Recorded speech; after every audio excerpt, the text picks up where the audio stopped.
Good morning eight class. तो चलिए बच्चों, क्लास को कंटिन्यू करते हैं हम। ठीक है, क्लास 8 साइंस। ठीक है, तो चलिए आगे बढ़ते हैं हम बिना टाइम वेस्ट किए हुए। बुक निकाल लीजिए जल्दी से। ठीक है, तो हम पढ़ रहे थे conservation of plants and animal. इसके अंदर हमने बताया था ग्लोबल वार्मिंग क्या होती है, conservation of plant and animal.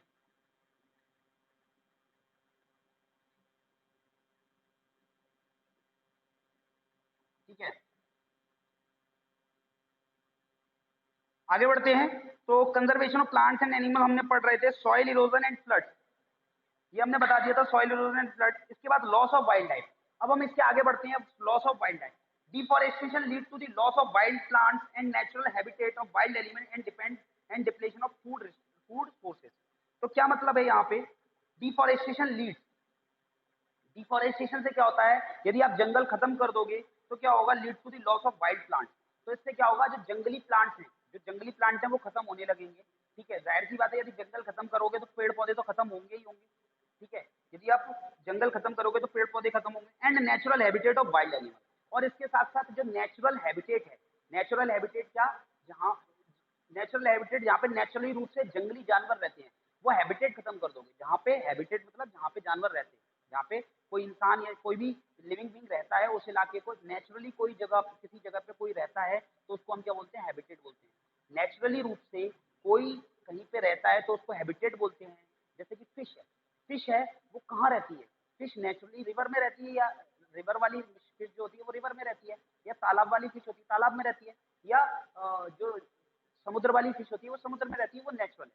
लेकिन आप समुद्र की फिश को ले जाके आप फिश टैंक में डाल दीजिए, पानी के टैंक में डाल दीजिए, ठीक है, वहां पे भी वो जिंदा रहेगी, लेकिन वो उसका नेचुरल हैबिटेट नहीं है। तो हैबिटेट वाली बात मैंने समझाई भी थी, दोबारा बता दी कि यदि हम डिफॉरेस्टेशन करेंगे, जंगल खत्म करेंगे, तो जंगली पेड़ खत्म हो जाएंगे। भाई जंगल खत्म करोगे तो पेड़ पौधे तो खत्म होंगे ही होंगे।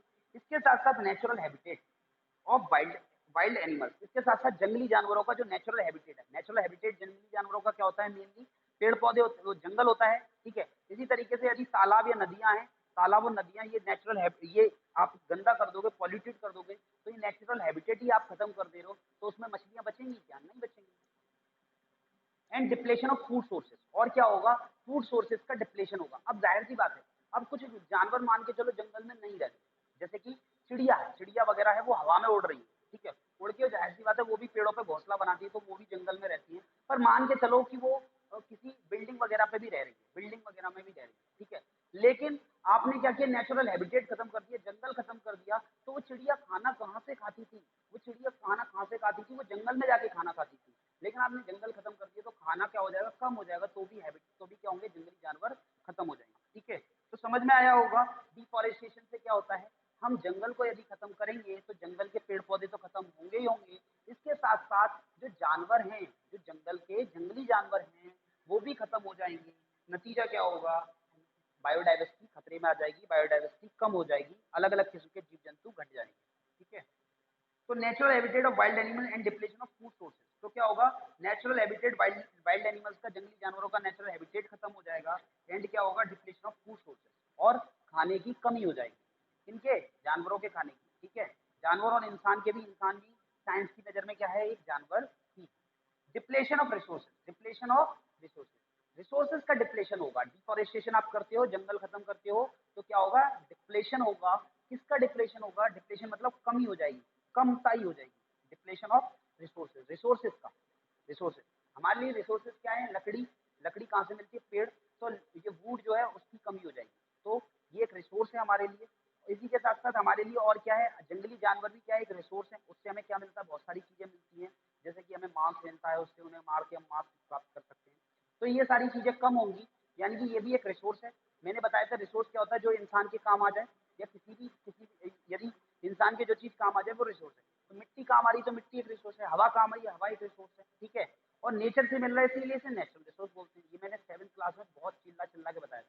ठीक है, तो अब हम क्या कह रहे हैं, अब हम बोल रहे हैं फिर डिप्लेशन ऑफ रिसोर्सेज, यदि आप डिफॉरेस्टेशन करोगे, जंगल को खत्म करोगे, तो आपके रिसोर्सेज भी घट जाएंगे। ठीक है, forest provide with a variety of essential commodity like food, fodder, firewood, fruits, fibers, medicines, aromatic oils, etc. They support a variety of human races living in the forest. तो देखिए, यदि आप क्या करोगे, डिफॉरेस्टेशन कर दोगे, जंगल को खत्म कर दोगे, तो क्या होगा, बहुत सारी चीजें आपकी, बहुत सारी चीजों की कमी हो जाएगी। जैसे आपको लकड़ी नहीं मिलेगी, आपको तेल नहीं मिलेगा, आपको अलग अलग किस्म के फ्रूट्स नहीं मिलेंगे, आपको अलग अलग किस्म के फूल नहीं मिलेंगे, आपको अलग अलग किस्म के ऑयल्स नहीं मिलेंगे, तेल नहीं मिलेंगे। ठीक है, और अलग अलग किस्म के जानवर नहीं मिलेंगे, उनका मांस नहीं मिलेगा। ठीक है, उनसे मिलने वाली और भी चीजें हैं, दवाई वगैरह नहीं मिलेंगी, तो ये सारी चीजें आपको नहीं मिलेंगी। ठीक है, तो इसके साथ साथ बहुत सारे जीव जंतु जो हैं, जो इन जंगलों में रहते हैं, उनको भी क्या हो जाएगा, खतरा हो जाएगा। तो जंगली जानवर भी एक रिसोर्स होता है। ठीक है, जंगली जानवर भी एक रिसोर्स होता है। अरे सर, रिसोर्स कैसे हो जाएगा, जानवर तो जानवर है, मर जाए तो मर जाए, हमें क्या लेना देना। अरे बेटा, एक बात बताओ, ऊंट जो है वो क्या है, एक ऊंट की सवारी करके आप कहाँ क्या कर सकते हो, आप रेगिस्तान में जा सकते हो। ठीक है, तो एक इंसान के पास ऊंट है, एक के पास ऊंट नहीं है, तो आप ऊंट को लेके जा रहे हो, तो वो ऊंट को लेके जा रहे हो, तो वो आपके लिए एक तरीके का क्या है, एक तरीके की गाड़ी है, जबकि दूसरे पे नहीं। तो दूसरा इंसान ऊंट को खरीदेगा नहीं खरीदेगा, तो एक तरीके से वो आपका रिसोर्स हुआ या नहीं हुआ। चलिए, ये वाली बात भी समझ में नहीं आई, इसको भी हटाओ। आप गाँव में रहते हो, तो गाँव के एग्जाम्पल से बोलो। आपके घर में भैंस है, बिल्कुल है, नहीं है तो पड़ोसी की है, आप उससे भैंस ऐसे ही मांग लो, वो तो जानवर है, तुम्हारा क्या जा रहा है, या जानवर है दूसरा पाल लेना, हमें दे दो। दे देगा क्या, 1-1 लाख रुपए की भैंस आ रही है, तो वो आपके लिए 1 लाख रुपए की कोई जानवर है, तो ये आपका रिसोर्स नहीं है क्या, बताइए। ठीक है ना। तो डिफॉरेस्टेशन से क्या होता है, रिसोर्सेज की कमी हो जाती है, डिफॉरेस्टेशन से जंगल खत्म होगा, जंगली जानवर खत्म होंगे, तो जंगली जानवर भी क्या होता है, एक रिसोर्स होता है। ठीक है, तो भगवान की दुआ से फॉर्चुनेटली जो इंडिया जो है वो क्या है, बहुत ही रिच बायोडाइवर्स कंट्री है। तो यहाँ पे क्या है, वाइल्ड लाइफ रिसोर्स बहुत ज्यादा है, यहाँ पे क्या है, एनिमल रिसोर्स ज्यादा है, एनिमल रिसोर्स ज्यादा है। ठीक है, जबकि दूसरे देशों में और देशों में इतना एनिमल रिसोर्स नहीं है जितना इंडिया में। इंडिया में हर जगह जानवर है, तो हमें इसकी कदर नहीं है। इंडिया में कहीं कुछ बहुत सारी जगह ऐसी होती है जहाँ पे क्या होता है, जंगली, बहुत सारी ऐसी जगह होती है जहाँ पे पेड़ पौधे नहीं होते, तो जहाँ पे नहीं होते उनसे पूछिए वो पेड़ पौधों की कितनी कीमत समझते हैं वो। ठीक है, लेकिन इंडिया में बहुत सारे पेड़ पौधे तो नहीं, कब कदर ही नहीं, हम इसको काटते चले जा रहे हैं। ठीक है, तो आई थिंक ये सारी चीजें समझ में आई होंगी, तो मैं एक बार वापस से रिपीट कर देता हूँ ये पूरा टॉपिक। तो हम पढ़ रहे थे कॉन्सिक्वेंसेस ऑफ डिफॉरेस्टेशन, डिफॉरेस्टेशन होने से क्या क्या परिणाम होते हैं। तो हमने पढ़ा ग्लोबल वार्मिंग होती है, फिर हमने पढ़ा क्लाइमेट चेंज होता है, फिर हमने पढ़ा डेजर्टिफिकेशन होता है, फिर हमने पढ़ा ड्रॉट, सूखा आता है, फिर हमने पढ़ा सॉइल इरोजन एंड फ्लड आता है, मिट्टी का कटाव होता है, मिट्टी हट जाती है, और क्या होता है, फ्लड आता है, बाढ़ आती है, लॉस ऑफ वाइल्ड लाइफ, जंगली जानवरों का अंत होता है, डिप्लेशन ऑफ रिसोर्सेज, रिसोर्सेज खत्म हो जाते हैं, रिसोर्सेज कम हो जाते हैं। ठीक है, समथिंग मोर, कुछ एक्स्ट्रा जानकारी दी जा रही है, वो क्या, समथिंग मोर, यहाँ पे कुछ एक्स्ट्रा जानकारी दी जा रही है, वो क्या दी जा रही है, Cherrapunji in Meghalaya provide a good, Cherrapunji in Meghalaya provides a good example of devastating effect of deforestation. This area was known to have the highest rainfall in the world. Large-scale exploitation of the forest left these hills barren. Now this area has low and erratic rainfall, altered climate pattern, and fractured forest. तो ये यहाँ पे क्या बताया है आपको, मैं बता दूं, हमारे देश में, मैं डायग्राम बना देता हूँ, हमारा देश कुछ ऐसा है। ठीक है, ऐसे करके है, ये ऐसे करके यहाँ, ऐसे करके यहाँ पे गुजरात वगैरह है, और ऐसे करके यहाँ पे ऐसे करके बना हुआ है। ठीक है, तो यहाँ पे देखो, यहाँ पे क्या है, इस जगह पे आपको यूपी। ठीक है, यहाँ पे आगरा, यहाँ पे है, ये आगरा। ठीक है, आगरा जो है वो इधर इधर किससे जुड़ा होता है, इधर जुड़ा होता है राजस्थान से। ठीक है, इसके नीचे क्या आ जाता है, एमपी आ जाता है, मध्य प्रदेश। ठीक है, इधर की तरफ क्या होता है, गुजरात होता है, क्या होता है, गुजरात। इधर क्या है, इसके बाद यहाँ पे क्या है, झारखंड है, यहाँ पे क्या है, झारखंड, यहाँ पे क्या है, बिहार है, यहाँ पे क्या है, वेस्ट बंगाल है। ठीक है, और यहाँ पे क्या है, सिक्किम है, क्या है, सिक्किम। फिर यहाँ पे क्या है, ये ऊपर, ये अरुणाचल प्रदेश है। ठीक है, फिर यहाँ पे क्या है, ये असम है। फिर यहाँ पे ये वाला हिस्सा, ये यहाँ पे क्या है, मेघालय, क्या है, मेघालय। ठीक है, ओके, ये पूरा ऐसे कनेक्टेड है, ये सारे आपस में कनेक्टेड है, ये आपको दिख नहीं रहा होगा। ठीक है, मैं समझाने के लिए बता रहा हूँ। तो यूपी के बगल में झारखंड और बिहार, इधर क्या है, वेस्ट बंगाल है, इसके ऊपर सिक्किम है, और फिर यहाँ अरुणाचल प्रदेश है, यहाँ असम है, या मेघालय। तो ये मेघालय, इस मेघालय में एक जगह पड़ती है जिसका नाम क्या है, चेरापूंजी। ठीक है, चेरापूंजी। इसकी खासियत क्या है, इस मेघालय में, मेघालय शब्द का मतलब ही होता है बादलों का, बादलों का घर। ठीक है, मेघालय, आल्य मतलब घर, मेघा मतलब, मेघ मतलब बादल, पानी के बादल, पानी के बादलों का घर। इस स्टेट का नाम ही मेघालय है, इसीलिए नाम मेघालय है, क्योंकि इसमें, क्योंकि इस स्टेट में सबसे ज्यादा पानी पड़ता है। हमारे देश में सबसे ज्यादा पानी कहाँ पड़ता है, इसी स्टेट में पड़ता है। और इसी स्टेट में एक जगह मिलती है चेरापूंजी। क्या मिलती है, चेरापूंजी एक जगह का नाम है, जो कहाँ मिलती है, मेघालय स्टेट में मिलती है। मैंने बता दिया मैप में कि मेघालय स्टेट कहाँ पड़ता है। इस जगह पे दुनिया में सबसे ज्यादा बरसात होती है। क्या होती है, सबसे ज्यादा बरसात होती है। ठीक है, तो Cherrapunji in Meghalaya provide a good example of devastating devastating effect of deforestation. तो मेघालय का चेरापूंजी एक सबसे अच्छा एग्जांपल है ये बताने के लिए कि हमने फॉरेस्ट को यदि खत्म करेंगे तो कितनी बड़ी समस्या क्रिएट हो सकती है। ये जो मेघालय, जो बादलों का स्टेट है, बादलों का नाम ही इसका नाम रखा गया मेघालय। मेघ मतलब बादल पानी के, और आल्य मतलब घर, आल्य मतलब घर, यानी कि पानी के बादलों का घर। दुनिया में सबसे ज्यादा पानी यहाँ पड़ता है, वो भी कहाँ पे, चेरापूंजी में। यहाँ पे क्या थे, बहुत घने जंगल थे, इंसानों ने क्या किया, इन जंगलों को खत्म कर दिया। नतीजा क्या है, यहाँ पे पानी की कमताई हो गई है, यहाँ पे पानी नहीं है। बताइए, दुनिया में सबसे ज्यादा पानी जहाँ पड़ता है वहां पानी नहीं है, क्यों नहीं है, क्योंकि यहाँ पे क्या होता था, लगातार पानी बरसता रहता था, बरसता रहता था, बरसता रहता था। लेकिन अब क्या है, डिफॉरेस्टेशन हो गया, पानी एक झटके में पड़ता है और बह के चला जाता है। यहाँ पे ऐसे करके नदी आ रही है यूं, ये ऊपर क्या है, चीन है, क्या है ऊपर, चाइना है। चाइना से ऐसे होते हुए नदी आ रही है, पूरा चीन यहाँ तक ऐसे करके। चाइना से एक नदी आ रही है ऐसे करके, ऐसे करके, जिसको ब्रह्मपुत्र नदी बोलते हैं। ये यूं करके जाती है असम से होते हुए। कहाँ से जाती है, असम से होते हुए। चेरापूंजी में जो पानी पड़ता है वो कहाँ पे जाता है, इस नदी में चला जाता है, इस ब्रह्मपुत्र नदी में चला जाता है। ठीक है, समझ में आ गया। ऐसे करके यहाँ से आती है, ये मानसरोवर से ये नदी शुरू हो रही है, मानसरोवर से। ठीक है, ये ब्रह्मपुत्र नदी, इंग्लिश, ये चाइना में इसको, इस नदी का कुछ और नाम बोलते हैं। फिर जैसे ही अरुणाचल प्रदेश असम में घुसती है तो इसका नाम तापसोंग कर देते हैं, तापसोंग बोलते हैं। फिर यदि असम में आती है तब इसका नाम ब्रह्मपुत्र कर देते हैं। ठीक है, तो इसका नाम बदल जाता है, लेकिन नदी यहाँ से शुरू हो रही है, चाइना से। ठीक है, काफी कुछ गड़बड़ गुचड़ गुचड़ हो गया, लेकिन समझो यहाँ पे ये चाइना है, यहाँ से ऐसे करके नदी शुरू होती है और यूं करते हुए यहाँ पे आती है और यूं जाती है। इसके साथ साथ मेघालय में जो पानी पड़ता है वो सारा का सारा पानी कहाँ चला जाता है, इस ब्रह्मपुत्र नदी में चला जाता है। तो यहाँ पे पानी तो पड़ रहा है मेघालय में, यहाँ पे चेरापूंजी में पानी पड़ रहा है, लेकिन वो क्या है, एक झटके में पानी पड़ता है, सारा का सारा पानी कहाँ चला जाता है, असम में। और यहाँ पे क्या है, वेस्ट, यहाँ पे बंगाल है, बंगाल देश है, बंगाल देश है। और यहाँ से यूपी से, यहाँ उत्तराखंड है, यहाँ यूके, यूके से नदी शुरू होती है, यमुना और गंगा। ये दोनों जाके यूपी में इलाहाबाद में मिलके बिहार से होती हुई कहाँ जाती है, इस वेस्ट बंगाल में। और ये ब्रह्मपुत्र नदी आ रही है और ये यहाँ से जाके कहाँ पहुंच जाती है, यहाँ पे क्या है, बे ऑफ बंगाल, क्या है, बे ऑफ बंगाल। ठीक है, मैं पूरा डायग्राम नहीं बना पाऊंगा, मैप वगैरह है, मैप आप उठा के देखिए, ये जो मैं समझा रहा हूँ आपको समझ आएगा। आप मैप खोल लीजिए और मेरी बात सुनते जाइए।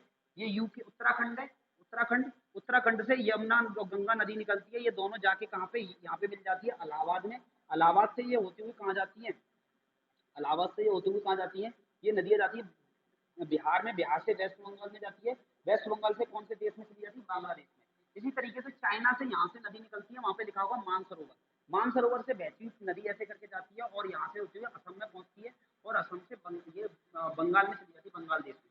तो ये गंगा और ब्रह्मपुत्र रवर यहाँ पे मिल जाती है और यहाँ पे ऐसे करके ये कहाँ चली जाती है, बे ऑफ बंगाल में चली जाती है। कहाँ चली जाती है, बे ऑफ बंगाल में। तो ये नदी इतनी बड़ी हो जाती है, यहाँ पे इतना बड़ा एरिया मिल जाता है, डेल्टा बन जाता है, जिसे सुंदरवन डेल्टा बोलते हैं, दुनिया का सबसे बड़ा डेल्टा, दुनिया का सबसे बड़ा डेल्टा, सुंदरवन डेल्टा। मैं ज्योग्राफी नहीं पढ़ा रहा हूँ, सुंदरवन डेल्टा वेल्टा क्या होता है ये सब कुछ समझा सकता हूँ मैं। अभी हमारा काम केवल और केवल मेघालय को समझना है। मेघालय में जो नदियां हैं वो सारा का सारा पानी किसमें छोड़ देती है, अपना सारा का सारा पानी इकट्ठा होकर किसमें चला जाता है, ब्रह्मपुत्र में। ठीक है, तो कहने का अर्थ क्या है, मेघालय में पानी, जो दुनिया में सबसे ज्यादा पानी पड़ता था मेघालय, आज वहां पानी की कमी है। क्यों पानी की कमी है, यहाँ के जंगल है वो खत्म कर दिए। बरसात हो रही है, बरसात एक झटके में होती है और सारा का सारा पानी नदियों में चला जाता है, नदियों से कहाँ चला जाता है, बे ऑफ बंगाल। कहाँ चला जाता है, बे ऑफ बंगाल। यानी कि ये कैसा होता है, सॉल्टी वाटर होता है, काम का ही नहीं है हमारे, काम का ही नहीं है। ठीक है, तो ये पानी जो है वो बह के तुरंत क्यों जा रहा है, ये तुरंत बह के ब्रह्मपुत्र में क्यों जा रहा है, पहले भी तो ब्रह्मपुत्र थी, पहले भी तो मेघालय था, पहले भी तो बरसात हो रही थी, पानी क्यों नहीं जा रहा था, जंगल की वजह से। जंगल क्या कर रहा था, पानी धीरे धीरे धीरे धीरे करके मिट्टी में रिसते हुए नीचे चला जाता था, ना कि बह के डायरेक्ट कहाँ पहुंचता था, डायरेक्ट कहाँ पहुंचता था, इस ब्रह्मपुत्र नदी। तो समझ में आ गया, ये डिफॉरेस्टेशन का एक एग्जाम्पल है, इसके कितना बुरा इफेक्ट हुआ है। जो दुनिया की सबसे इंपॉर्टेंट जगह थी चेरापूंजी, आज वो बंजर हो रही है। तो Cherrapunji in Meghalaya provide a good example for devastating effect of deforestation. This area was known to have the highest rainfall in the world. दुनिया में सबसे ज्यादा पानी यहीं पड़ता है चेरापूंजी में। Large scale exploitation of the forest, forest को बहुत लार्ज स्केल पे खत्म किया गया है। नतीजा क्या हुआ है, फॉरेस्ट लेफ्ट दीज हिल्स बैरन। इसकी वजह से यहाँ की जो पहाड़ी इलाके हैं वहाँ पे क्या हुआ है, ये पूरे के पूरे पहाड़ी इलाके खाली सुनसान हो गए हैं, कोई जंगल वंगल कुछ नहीं रह गया वहाँ पे। ठीक है, now this area has low and erratic rainfall. अब यहाँ पे पानी बहुत कम पड़ने लगा है, और कम पड़ता है, इसके साथ साथ जो पानी पड़ता है वो बहुत जल्दी पड़ के और क्या होता है, तुरंत की तुरंत नदियों में पानी चला जाता है। ठीक है, altered climate pattern and fractured forest. इससे क्या हुआ है, क्लाइमेट पैटर्न चेंज हुआ है। इससे क्लाइमेट पैटर्न, अब यहाँ पे नदियां नहीं होंगी, नदियां नहीं होंगी तो यहाँ पे क्या हो जाएगा, पूरा का पूरा क्लाइमेट चेंज हो जाएगा। यहाँ पे नदियां नहीं होंगी तो क्या होगा, या नदियों का पानी नहीं रहेगा तो क्या होगा, यहाँ पे जंगल नहीं होंगे, जंगल नहीं होंगे तो ये सुंदरवन डेल्टा इनकी संख्या घटने लगेगी।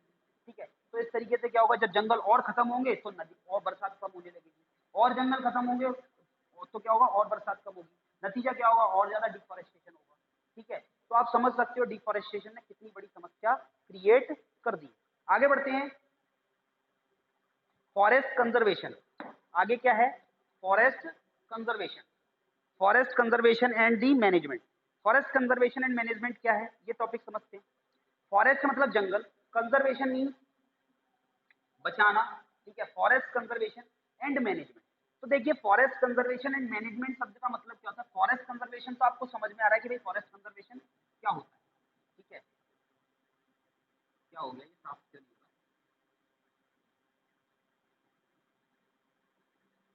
ठीक है, फॉरेस्ट कंजर्वेशन एंड मैनेजमेंट। तो देखिए, फॉरेस्ट कंजर्वेशन तो आप समझ गए होंगे।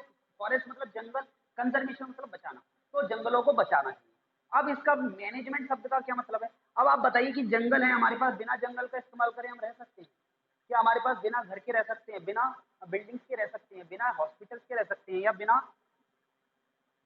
फिर बिना रोड के रह सकते हैं, या बिना स्कूल्स के रह सकते हैं, कॉलेजेस के रह सकते हैं, मार्केट के बिना रह सकते हैं क्या हम, या फिर हमें लकड़ी के बिना रह सकते हैं, हमें लकड़ी चाहिए, सारी चीजें चाहिए। ठीक है, तो बिना जंगलों का इस्तेमाल करें तो हम जी नहीं सकते, फिर जंगल होने का फायदा ही क्या है, यदि जंगल है उसका इस्तेमाल ही नहीं कर सकते तो फायदा क्या है। तो हमें क्या करना पड़ता है, फॉरेस्ट को मैनेज करना पड़ता है। क्या करना पड़ता है, फॉरेस्ट मैनेजमेंट। हमें फॉरेस्ट को बचाना भी और मैनेज भी करना है। अब ये फॉरेस्ट मैनेजमेंट सही शब्द है, फॉरेस्ट मैनेजमेंट सही शब्द है, कंजर्वेशन थोड़ा सही शब्द नहीं है। कंजर्वेशन मतलब बचाना, तो आप जंगल को बचा रहे हो, इसका मतलब क्या, बिल्कुल भी पेड़ काटना बंद कर देंगे, सब कुछ बंद कर देंगे, नहीं हो सकता। तो फॉरेस्ट मैनेजमेंट का मतलब क्या है, फॉरेस्ट मैनेजमेंट का मतलब ये है कि आपको जंगल को क्या करना है, मैनेज करना है। आपके पास 200 रुपए है, 200 रुपए, आप 200 रुपए खर्च नहीं करना चाहते, आप जेब में ही रख के रहिए, तो उसके होने या ना होने का मतलब क्या है, 200 रुपए का नहीं है। लेकिन आपको वो 200 रुपए आपको पूरे महीने चलाने, तो आप क्या करोगे, थोड़ा थोड़ा करके खर्च करोगे, जिससे क्या होगा, वापस से आपके पास 200 रुपए आए जब तक, तब तक ये आपके पैसे खर्च ना हो। तो आप क्या कर रहे हो, इसको मैनेज कर रहे हो, आप पैसों को क्या कर रहे हो, मैनेज कर रहे हो। ठीक है, इसी तरीके से यहाँ पे फॉरेस्ट को मैनेज किया जाता है। अब जंगल है हमारे पास, ये जंगल है। ठीक है, हमें जंगल से सामान चाहिए, लकड़ी चाहिए, पत्तियां चाहिए, फूल चाहिए, फ्रूट चाहिए, दवाइयाँ चाहिए, तो आप ले लीजिए, आप ले लीजिए, कोई रोक नहीं रहा। आप फॉरेस्ट से दवा, आप चीजें ले लीजिए, आप लकड़ी ले लीजिए, वहाँ पे पेड़ काट के लकड़ी ले लीजिए, आप वहाँ से क्या ले लीजिए, जो फल फ्रूट ले लीजिए, दवाइयाँ ले लीजिए, कोई दिक्कत नहीं। लेकिन आप ऐसे लीजिए कि जितना फॉरेस्ट द्वारा से पैदा हो उतना ही फॉरेस्ट काटिए, उससे ज्यादा फॉरेस्ट मत काटिए। तो अब ऐसा कैसे किया जाता है, ऐसा ऐसे किया जाता है, आपको लकड़ी की जरूरत पड़ गई, लकड़ी की जरूरत पड़ गई, कोई बात नहीं, आपके पास ये पेड़ उगा हुआ है, ये पेड़ उगा हुआ है, आप इस पेड़ को मत काटिए। अब पेड़ को मत काटिए, इसकी क्या होंगी, ब्रांचेस होंगी, इस ब्रांच को काट लीजिए, इस ब्रांच को काट लीजिए। अब क्या होगा, अब इसकी टहनियां काट लोगे तो टहनी से आप क्या बन सकते हो, अपना फर्नीचर वगैरह बना सकते हो। अब ये पेड़ नहीं कटेगा तो इस पे क्या होगी, दोबारा से टहनियां आ जाएगी। तो इस तरीके से आप क्या कर रहे हो, मैनेज कर रहे हो। आपने पेड़ नहीं काटा, लेकिन यदि आपने पेड़ काट दिया तो एक पौधे से पेड़ बनने में क्या होगा, कई साल लग जाएंगे। ठीक है, और तब जाके हमें लकड़ी मिलना शुरू होगी फिर। तो इसीलिए क्या है, हम क्या कर रहे हैं, हम दूसरे तरीके से जंगल को इस्तेमाल कर रहे हैं, बहुत ही ज्यादा ग्रीडी तरीके से, लालची तरीके से इसको इस्तेमाल नहीं कर रहे। मेरी दूसरी क्लास का टाइम हो रहा है, तो फटाफट से हम थोड़ा सा और पढ़ लेते हैं, मेरी ऑनलाइन क्लास शुरू होने वाली है। तो conservation of forest is required to ensure a regular supply of forest product along with maintaining ecological balance. तो forest forest manage conservation of forest का मतलब क्या है, एक रेगुलर सप्लाई रहे। एक हमारा फॉरेस्ट मैनेजमेंट का मतलब ये होता है, फॉरेस्ट कंजर्वेशन का मतलब ये होता है कि रेगुलरली हमें चीजों की सप्लाई होती रहे, लगातार हमें लकड़ी मिलती रहे, लगातार हमें फूल मिलते रहे, लगातार हमें फ्रूट मिलते रहे, लगातार जो भी फॉरेस्ट से हमें चाहिए वो हमें लगातार मिलता रहे, ठीक है। लेकिन इससे हमारा इकोलॉजिकल बैलेंस नहीं बिगड़ना चाहिए। ऐसा नहीं कि बहुत सारे पेड़ काट डाले तो क्या हुआ, जानवर भूखे मर रहे हैं और सब क्या हो रहा है, पूरा का पूरा इलाका बैरन हो गया, यानी कि बंजर हो गया। ऐसा नहीं करना। आपको लकड़ी चाहिए ले लीजिए, लेकिन आप लकड़ी में पेड़ मत काटिए, पेड़ की टहनियां काटिए, ठीक है। आप उससे क्या करिए, आप उसका इस्तेमाल कर लीजिए, ठीक है। This can be achieved by adopting the following veg. तो ये कैसे अचीव किया जाता है, ये कैसे प्राप्त किया जाता है, फॉरेस्ट को कैसे मैनेज किया जाता है, कैसे किया जाता है।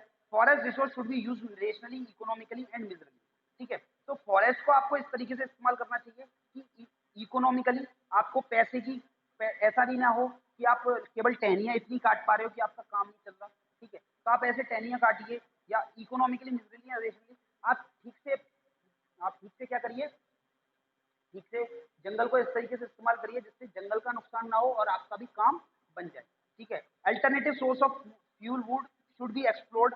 Biogas is good alternative of the fuel wood, ठीक है। तो आप फ्यूल वुड, लकड़ी को जलाने की, लकड़ी को आप ईंधन की तरह इस्तेमाल करने की जगह क्या कीजिए, आप बायोगैस लीजिए, बायोगैस का इस्तेमाल कीजिए, ठीक है। बायोगैस क्या होता है, अभी पत्ती वगैरह है, आप पेड़ मत काटिए, आपको क्या चाहिए, ईंधन चाहिए। तो जंगल में बहुत सारी पत्तियां गिर जाती हैं, उन पत्तियों को इकट्ठा करके क्या करिए, उन पत्तियों को इकट्ठा करके सड़ा दीजिए। सड़ाने के बाद उसमें से एक गैस निकलेगी, वो बायोगैस होती है और वो ज्वलनशील होती है। क्या होती है, ज्वलनशील। तो वो ज्वलनशील गैस का इस्तेमाल करिए, ये बायोगैस होती है, ठीक है। गोबर गैस प्लांट मैं कल समझाऊंगा ठीक से। तो गोबर गैस प्लांट जो होता है वो सारी उस तरीके से जो गैस बनती है वो क्या कहलाती है, बायोगैस, ठीक है। इसलिए आपको लकड़ी नहीं काटनी पड़ेगी और आपको क्या होगा, आपको ईंधन के रूप में क्या मिल जाएगी, ईंधन के रूप में आपको गैस भी मिल जाएगी, ठीक है। तो ये तरीके हैं जिस तरीके से हम क्या कर सकते हैं, फॉरेस्ट को कंजर्व कर सकते हैं। और भी यहाँ पे बहुत सारे पॉइंट हैं।